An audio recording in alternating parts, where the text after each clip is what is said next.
Calon Gubernur Aceh Muzakir Manaf meresmikan Mualam Center, tempat bernaung tim pemenangannya dalam menghadapi Pilkada 2024, berlokasi di kawasan Lamprit, Banda Aceh, Sabtu malam tanggal 18 Mei tahun 2024. Mampukah Mualam memenangkan Pilkada 2024 ini? Beri prediksimu di kolom komentar. Kamu paling ngerti perjalanan politik Muzakir Manaf. Sebab Muzakir Manaf selalu menjadi sorotan media. Ayo gas, peresmian digelar bersamaan dengan syukuran atas kemenangan Prabowo Subianto Gibran Rakabuming Raka sebagai Presiden dan Wakil Presiden Indonesia terpilih. Menghadapi Pilkada Aceh 2024, Muzakir Manaf mengambil sejumlah langkah penting. Dia meresmikan Mualam Center sebagai markas tim pemenangannya di Banda Aceh.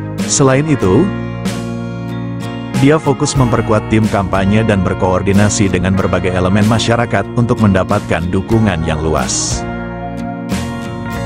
Langkah-langkah ini menunjukkan keseriusannya dalam mempersiapkan diri menghadapi pemilihan yang akan datang. Kemampuan Muzakir Manaf untuk menang dalam Pilkada Aceh 2024 sangat bergantung pada beberapa hal.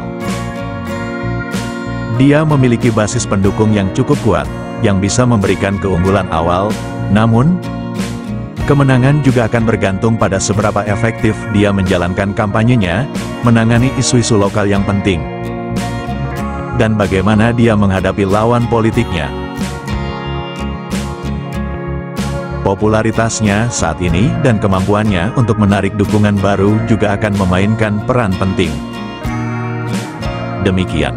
Salam damai, salam Sandawari.